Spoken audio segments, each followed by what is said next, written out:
Welcome to This Explainer. Today, we're unpacking what I think is the ultimate psychological mystery. How on earth do babies learn to speak with such unbelievable precision? We're going to explore the fascinating mechanics of the human brain together. So whether you're a student cramming for a language development exam or just a curious mind wondering how we literally wire ourselves for speech, you are in the exact right place. Okay, let's dive into this by asking the big question. How exactly does a child naturally, intuitively master a first language without any explicit teaching?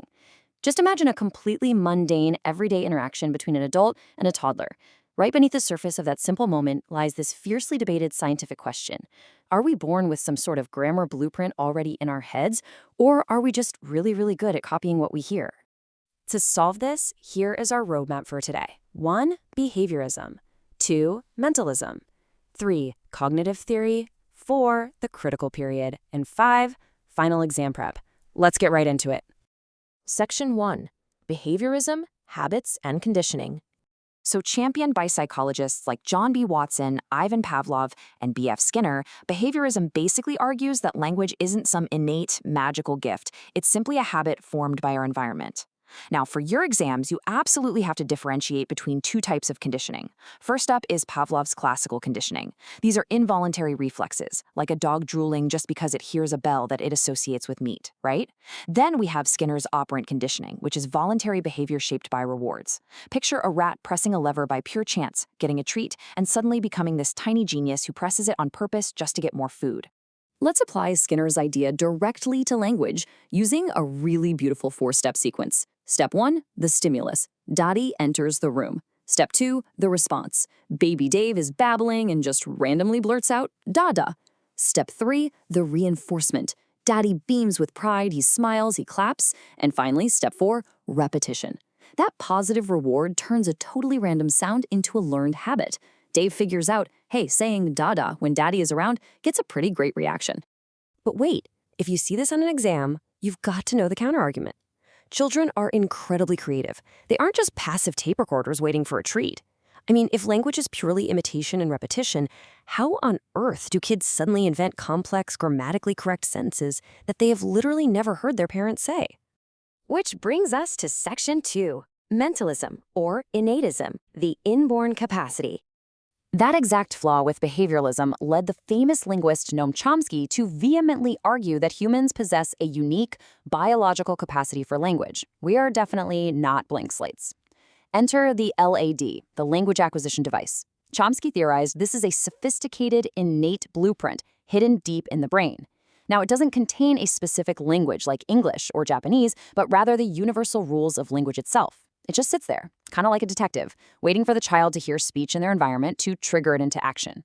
Chomsky backed this up with 3 primary arguments you should definitely memorize. First, language universals. That's the fact that all human languages share underlying structures. Second, adult speech is messy. It is full of ums, ahs, false starts, broken sentences, yet children somehow effortlessly extract perfect grammar from it. And third, the sheer lightning-fast speed at which toddlers learn implies they just have to be pre-programmed for the job. Honestly, do you really think they could learn all those complex rules in just a few years without a biological head start? Moving on to Section 3, Cognitive Theory, Thinking Drives Language. So in the 1970s, psychologist Jean Piaget stepped in with a totally different take. He argued language isn't just an isolated system like Chomsky's LAD suggests. Instead, language depends entirely on a child's general intelligence and cognitive growth. Basically, thinking drives language. He mapped out cognitive development into 4 rigid stages. And his core argument? A child must physically and mentally understand a concept, like a toy being hidden under a blanket, before they can actually use the spatial word under. Language essentially runs in parallel with brain development. The foundational building block of Piaget's theory is the schema. This is a vital exam term, so definitely highlight it in your notes. A schema is essentially the child's mental model, or behavioral pattern, for interacting with their environment. When a baby is born, their schemata are very limited, mostly revolving around basic actions like sucking or grasping. They try to apply this basic schema to literally everything they encounter just to understand reality. Now, for your exam, remember this beautiful example, because it is the secret to passing the test on this topic. A baby uses assimilation when they try to suck on a fuzzy blanket, exactly like they suck on their mother's nipple. They're applying their existing schema to a new object. But soon, the infant realizes the blanket is different and, well, definitely not milk. So they must use accommodation to change the shape of their mouth to deal with this new reality. Through this constant back and forth of assimilation and accommodation, the child's intelligence grows, which in turn allows their language to develop. Section 4. The critical period hypothesis, the biological clock.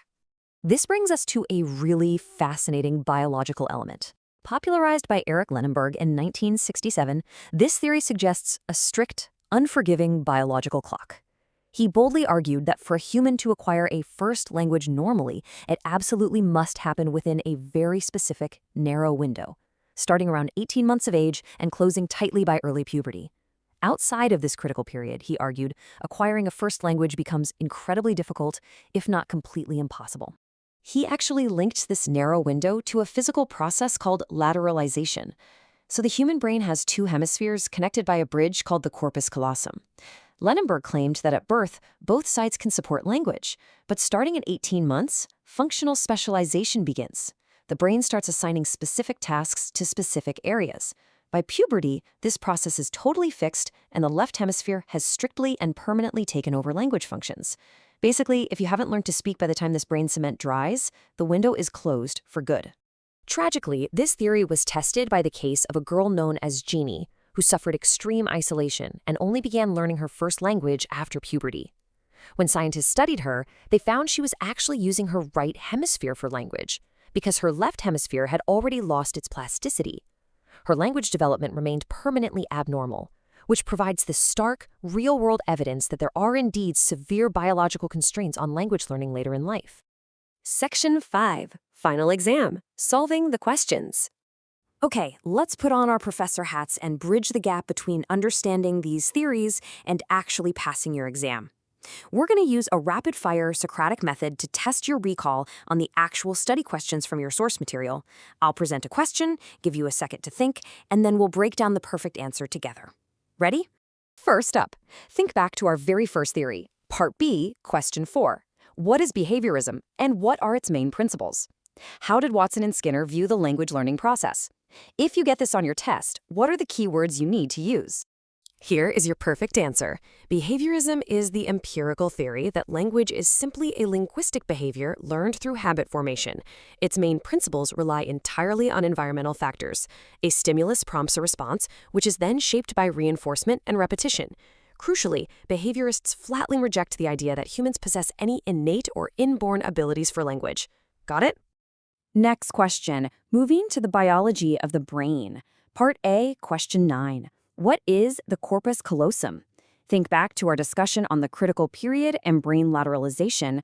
What anatomical structure did Lenenberg highlight? The answer is precise and anatomical. The corpus callosum is the vital physical bridge connecting the left and right hemispheres of the brain.